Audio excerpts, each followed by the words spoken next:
Hello friends, welcome to Gyankosh YouTube channel. आज है 29 जुलाई और 29 जुलाई से जितने भी करंट अफेयर्स बनेंगी वो हम आज की वीडियो में चर्चा करेंगे। इसका पीडीएफ आपको ज्ञानकोश यूट्यूब चैनल के डिस्क्रिप्शन में मिल जाएगा, या मैं ज्ञानकोश टेलीग्राम चैनल और ज्ञानकोश फेसबुक पेज पर शेयर करता हूं, आप लोग ले लीजिएगा। और आज के पीडीएफ में आपको 27 और 28 जुलाई की पीडीएफ भी मिल जाएगी, करंट अफेयर्स भी मिल जाएगी।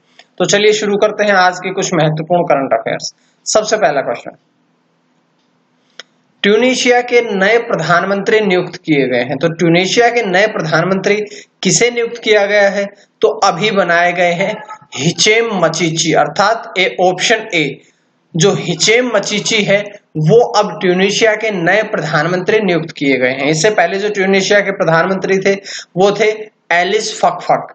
एलिस फकफक के स्थान पर अब हिचेम मचीची को ट्यूनीशिया का नया प्रधानमंत्री नियुक्त कर दिया गया है।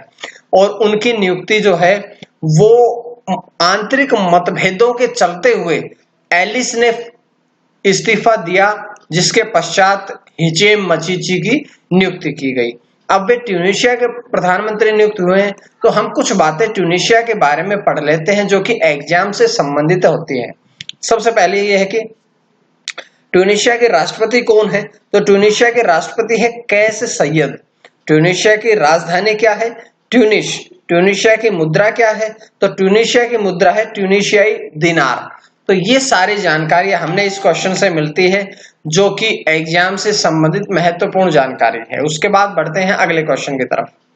मौसम मोबाइल ऐप लॉन्च की गई है। अभी एक नई ऐप लॉन्च की गई है जिसका नाम है मौसम। तो ये मौसम जो मोबाइल ऐप है ये किसके द्वारा लॉन्च की गई है? तो ये लॉन्च की गई है डॉक्टर हर्षवर्धन सिंह द्वारा। और मैं बहुत बार आप लोगों को बताता हूं कि जब भी किसी मंत्री का नाम आता है तो आप उसके मंत्रालय का जरूर पता करें। तो उनके डॉक्टर हर्षवर्धन सिंह जो है, इनका मंत्रालय कौन सा है? इनका मंत्रालय है केंद्रीय स्वास्थ्य और परिवार कल्याण मंत्रालय। तो ये इनका मंत्रालय है। ये जो ऐप है मौसम ऐप, इसे पृथ्वी विज्ञान मंत्रालय के 14वां जो स्थापना दिवस था उसके उपलक्ष्य में इसे लॉन्च किया गया है।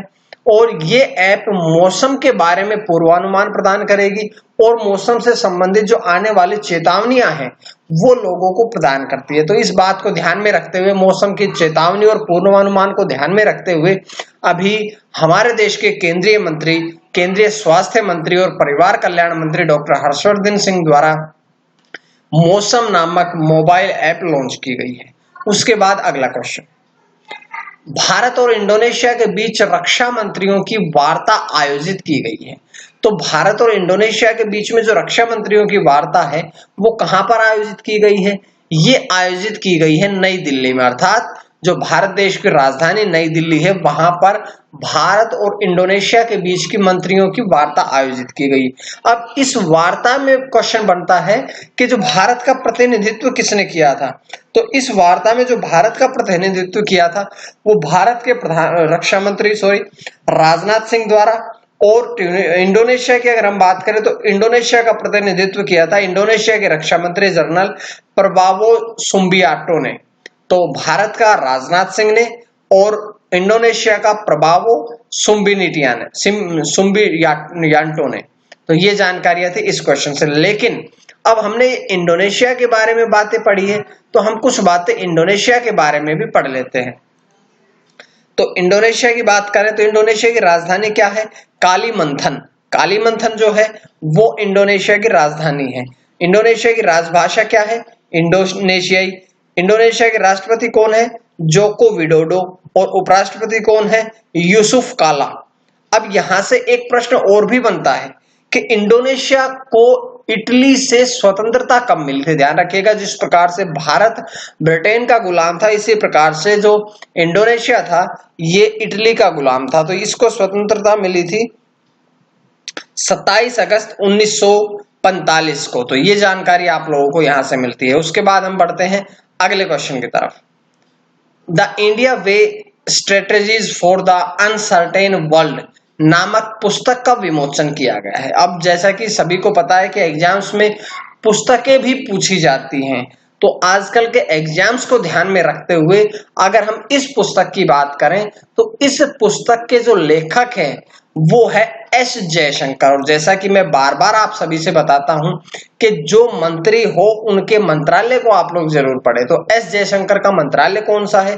तो उनका मंत्रालय है विदेश मंत्रालय। तो विदेश मंत्री जयशंकर ने, एस जयशंकर द्वारा एक नई पुस्तक लिखी गई है जिसका नाम है the India way strategies for the uncertain world. और इस पुस्तक को हार्पर कॉलिंग्स इंडिया द्वारा प्रकाशित किया गया है। तो ये बात भी यहां से, प्रकाशन की भी बात है, यहां से हमने पढ़ ली है। उसके बाद है अगला प्रश्न, डेयर टू ड्रीम 2.0। ये प्रतियोगिता का शुभारंभ किया गया। इस प्रतियोगिता का नाम है डेयर टू ड्रीम 2.0। तो इस प्रतियोगिता का शुभारंभ किसके द्वारा किया गया है? तो इसका शुभारंभ किया गया है हमारे देश के रक्षा अनुसंधान और विकास संगठन द्वारा, अर्थात डीआरडीओ द्वारा। डीआरडीओ की फुल फॉर्म होती है defence research and development organisation. तो हमारे अभी डीआरडीओ द्वारा डेयर टू ड्रीम 2.0 प्रतियोगिता का शुभारंभ किया गया है। ये एपीजे अब्दुल कलाम की पुण्यतिथि के अवसर पर शुभारंभ किया गया, जिसका मुख्य उद्देश्य है कि इनोवेटर्स और जो स्टार्टअप है, इनोवेटर्स और स्टार्टअप को बढ़ावा देना ही डेयर टू ड्रीम 2.0 प्रतियोगिता का मुख्य उद्देश्य है। तो ये जानकारी इसके बारे में थी। लेकिन आप लोग ये देखिएगा, हमने अभी पढ़ा डीआरडीओ अर्थात रक्षा अनुसंधान और विकास संगठन। तो हम कुछ बातें यहां इसके बारे में भी पढ़ लेते हैं। तो डीआरडीओ की स्थापना कब हुई थी? 1958 में। इसका मुख्यालय कहाँ पे है? तो इसका मुख्यालय है डीआरडीओ भवन, नई दिल्ली। अगर हम इसके मोटो की बात करें तो संस्कृत का वाक्य है बलस्य मूलम विज्ञानम। यहां से ये जानकारी मिलती है। लेकिन एक बहुत ही महत्वपूर्ण प्रश्न कि डीआरडीओ के चेयरमैन कौन हैं? तो डॉक्टर जी सतीश रेड्डी जो हैं वो वर्तमान में डीआरडीओ के चेयरमैन हैं।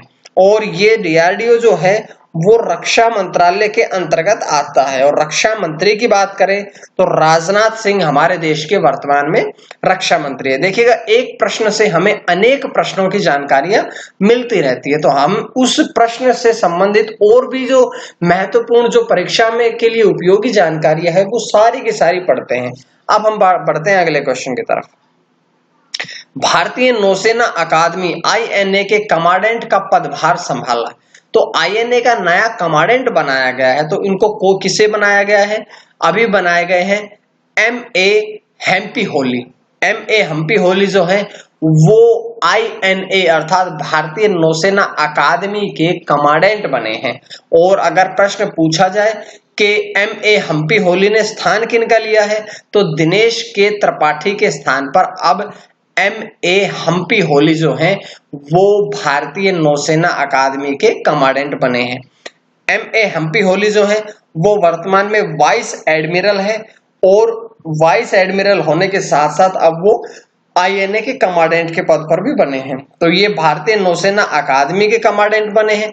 तो कुछ बातें हम आईएनए या भारतीय नौसेना अकादमी के बारे में भी पढ़ लेते हैं। तो यहां से प्रश्न बनता है कि इसकी स्थापना कब हुई थी? तो आईएनए की स्थापना हुई थी 8 जनवरी 2009 को। इसकी स्थापना, जो इसका मुख्यालय है या इसे कहां पर स्थित है, तो ये केरला में स्थित है। और ये लगभग 2500 एकड़ हिस्से में फैली एक अकादमी है, जो कि प्राचीन मूशिका राजाओं की राजधानी भी थी। और ये वर्तमान में केरल में बसी हुई है। तो ये जानकारी हमने इस क्वेश्चन से पढ़ी है। उसके बाद बढ़ते हैं हम अगले क्वेश्चन की तरफ। BIS केयर मोबाइल ऐप का शुभारंभ किया गया। तो अभी देखिएगा, BIS केयर मोबाइल ऐप का शुभारंभ किया गया है। तो सबसे पहले तो हम BIS के बारे में पढ़ते हैं। BIS के फुल फॉर्म क्या है? भारतीय मानक ब्यूरो। तो इसका शुभारंभ किसने किया है? तो इसका शुभारंभ किया है रामविलास पासवान ने। और फिर से वही बात कि इनका मंत्रालय कौन सा है? तो केंद्रीय उपभोक्ता मामले और खाद्य तथा सार्वजनिक वितरण मंत्री हैं रामविलास पासवान जी।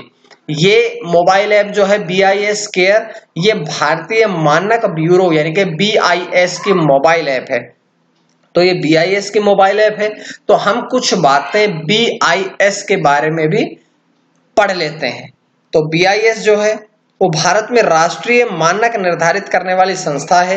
यह उपभोक्ता मामलों, खाद्य और सार्वजनिक वितरण मंत्रालय के अधीन कार्य करती है।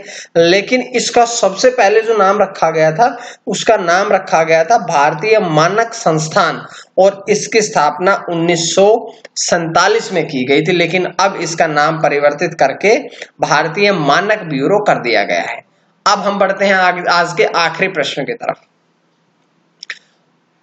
ओलिविया डी हैविलैंड का निधन, उन्होंने कितनी बार ऑस्कर पुरस्कार जीता है? ऑस्कर जो है वो फिल्म के क्षेत्र में दिया जाता है, विश्व का में दिया जाने वाला फिल्मी पुरस्कार है। जो ओलिविया डी हैविलैंड जिनका निधन हुआ है, उन्होंने कितनी बार ऑस्कर जीता है? तो उन्होंने 2 बार ऑस्कर जीता है। सबसे पहले तो 1946 में जीता, 1946 के बाद में उन्होंने 1949 में ये ऑस्कर पुरस्कार जीता है। तो उन्होंने अभी तक 2 बार पुरस्कार जीता था, जो अब उनका निधन हो गया है। तो ये थी आज की कुछ महत्वपूर्ण करंट अफेयर्स।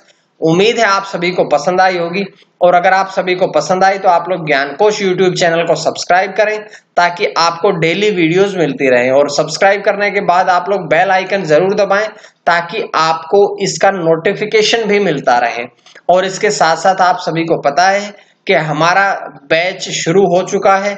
अगर आप लोगों ने पढ़ना है बैच में हमारे साथ फ्री ऑफ कॉस्ट, तो आप लोग ज्ञानकोश यूट्यूब चैनल के साथ जुड़े रहिएगा। अब आपको जीएस की, हिंदी की क्लासेस भी मिलती रहेंगी करंट अफेयर्स की क्लासेस के साथ साथ। आज के लिए इतना ही। मां सरस्वती की कृपा आप सभी पर बनी रहे। आप सभी का बहुत बहुत धन्यवाद।